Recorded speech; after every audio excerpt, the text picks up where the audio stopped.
Hey, what's up guys? My name is Lisa Yaro and you can find my latest single, Domitila feature Mayorkun, here on Boomplay. Trust me, you do not want to miss it. So what are you waiting for? Go listen now. Anytime when you see me, you say, make I give you. Shana free, I go shake in my hookoo. Lisa Yaro, can you tell us about yourself? So I am born and partly raised in Kaduna State, Kagoro. I'm Hausa Fulani. Moved to the States when I was younger with my immediate family and ended up being a songwriter out there, worked with some artists. Got a Grammy nomination, decided to do my artistry, but I wanted to, give back and do something that was within my roots and my culture. So I decided to come back to Nigeria and pursue my artistry out here. So I am currently pursuing that, coming out with new music and finding ways to show you guys who I am, and hopefully you guys are down for the journey. Wow, that's great. So I picked up two things there. You mentioned being an Hausa Fulani, and you mentioned being nominated in the Grammy. So I wanted to just tell us about being an Hausa Fulani and finding your roots in the music, and how you've been able to navigate through the industry, seeing that the industry is heavily dominated by the male, and what are the challenges you're facing and how you're navigating through. So for me, I find that the challenges have been similar to that in the States, it being a male-dominated industry.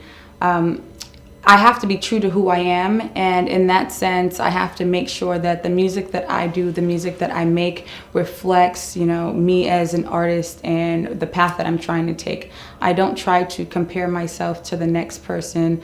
As far as with men in the industry, I know that that's a different spectrum of it. So with my music, I want to show that although, I'm Hausa Fulani, and although the industry that I'm in is mainly male dominated, I'm bringing a different element to it. I'm bringing something new, something fresh that I hope that people will take and receive. All right, that's cool. So I want to ask you about your Grammy nomination. When was that? And how did that happen? So the Grammy nomination was for 2017. It was Best R&B Album, and it was for one of my good friends, Maya. We ended up going in to work on her album the previous year going into that. And out of all the different people I've worked with, will.i.am, I've worked with for Enrique Iglesias, for Cher, and different artists out there. I think that one was more near and dear to me because it was an intimate setting where we actually went in and created these songs from scratch. So it was all through God's grace that the Grammy nomination came about. Because in this industry, I was in it over 10 years, and you just have to keep working and working, and it's a huge milestone and accomplishment that I don't take for granted. Perfect. So, in this part of the world, Whiskey, as an Afrobeat artist, Whiskey and Burna Boy just won the Grammys, and yes, my journey will carry last. Yeah, there's a whole lot of stories behind that, the movement and the accomplishments with Afrobeat. So I wanted to tell us how it feels like to be a Grammy-nominated artist. To be a Grammy-nominated artist, it feels good. It feels like a sense of accomplishment. All your hard work was not in vain. As an artist and as a writer or a producer, whatever you are in the industry, there's a lot of long sleepless nights that go into it, and dedication, sometimes working for free that goes into it. So to gain that accomplishment has been very surreal and a huge blessing. And I'm just proud at the fact that, Afrobeats is coming into the United States and people are being receptive to it, because it's, of course, huge in Africa, it's huge in the UK, but I think now the United States is slowly seeing, what everyone has seen for such a long time. And I feel like for my music, I want that to be a bridging gap for people to see, I was born in Nigeria, I grew up in the States. It's almost like I the best of both worlds. You know, in a sense, I was stuck in the middle. So I know I'm not the only one that resonates with that. I know that there are other people who are either born in Nigeria and grew up in the States. They needed something to connect with, and I feel that my music gives that sense of connection and a bridge between both worlds. Perfect. So let's just not overflow the Grammy thing. So we should move to the kind of music you do, the genre of music you do. Just tell us about that. So the genre of music that I do, I would say, is mainly Afro pop. You know, I like upbeat music that gets you dancing, you know, music that puts you in a good mental space. I definitely see my music growing and maturing, you know, within Afro pop and Afro soul, and just, you know, kind of testing those waters and just sharing more of myself with you guys and letting you guys see the different layers to myself, because we as individuals, we have so many different layers, and I want you guys to understand me as, you know, Lisa Yaro, you know, Nigerian but American, and still proudly Nigerian. And you know, no matter where in the world I am, I always rep Nigeria. So I definitely want that to be translated through my music. Wow, perfect. So you recently worked with Mayorkun in your single Domitila. Yes. And you also have a project, an EP coming up. Yes. So just tell us about how it was working with Mayorkun and your project that is coming up. Just tell us. So my project Domitila, the song that just recently came out featuring Mayorkun, that song was already completed. We had Spells as the producer on the track.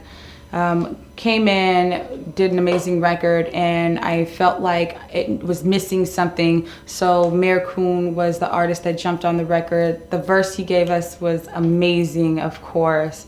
And, you know, it was a pleasant experience working with him and, you know, seeing the work ethic that goes behind what he does. And I think that was the missing piece of the puzzle that we needed for this record. So I'm very excited about that. My upcoming EP, I'm very excited because, you know, I have different records that will show you different sides of me. I have some upbeat dance records. I have some slow records as well. But at the end of the day, it's going to keep you engaged. And I do have another surprise feature on my follow-up single. We shot the video and it's amazing. You got to wait though. Do you mind telling us? I can't tell you. I want you guys to be surprised, you know? I want to drop it and you're like, okay, I see where she's going, you know? Perfect. So, quick one. Yes. What's your inspiration? Where do you draw it from? My inspiration, you know, most of the time comes from personal experiences. Sometimes it's a reflection of, you know, the experiences around me, like my inner circle. And it's just me wanting to step outside of myself and explore, you know, different sides. And necessarily my previous single, Biko, was more on the, you know, classic. It had an American feel to it, a 1920s, but you still got a mixture of both. So with Domitila, it was a little on the edgier side. I want you guys to see that, you know, there's versatility, there's a spectrum for my style of music. And going further, you know, I want people to see that my inspiration of music is uplifting. Wow, that's nice. So I'll be inspired listening to you. Yes. I'm going to check your playlist to make sure that, you know, my song is on there. All right, so just away from you, 2020 was a great year for Afrobeats. Yes. Yeah, we had the pandemic, but our artists were just pushing and pushing and pushing. So we had a lot of records. We had Afropop Volume 1, we had Made in Lagos, we had Fireboy's album, we had Davido too. So, and Burna Boy. Yeah, so can you just pick one of those records that you really loved and you felt like this was it for Afrobeats? I can't pick one because I have them all on my playlist, you know. I do. I honestly have them all on my playlist, and I think they all did an amazing job and had a great body of work. And one thing I do like about all of the records that came out is, you know, everyone stayed true to who they were, but they also experimented and grew within each record that they had. So I'll show you my playlist. Everything is on repeat. I make my own list, my own playlist. So. That's cool. So yeah, you love all the I really do. I really do, because everyone brings something different, and it's hard to just pinpoint one person because, as I said, I'm a layered person, so I listen to so many different types of Afrobeats, Afropop. So I can't just say, oh, just this one, you know, because the other part of me is gonna be like, what about me? So. That's cool. So I heard you before this interview. You mentioned your dad ran in the Olympics, and your mom was a newscaster.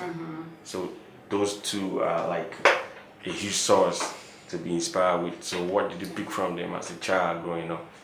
You know, as a child growing up, I think the core thing I picked from both of my parents was hard work and dedication. If there's something that you want to pursue, you have to invest the time into it, because you're gonna cheat yourself. There's no shortcut to that success.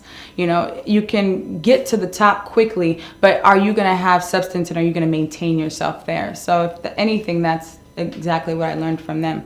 I mean, I run fast too, but you know, that's in my blood. So.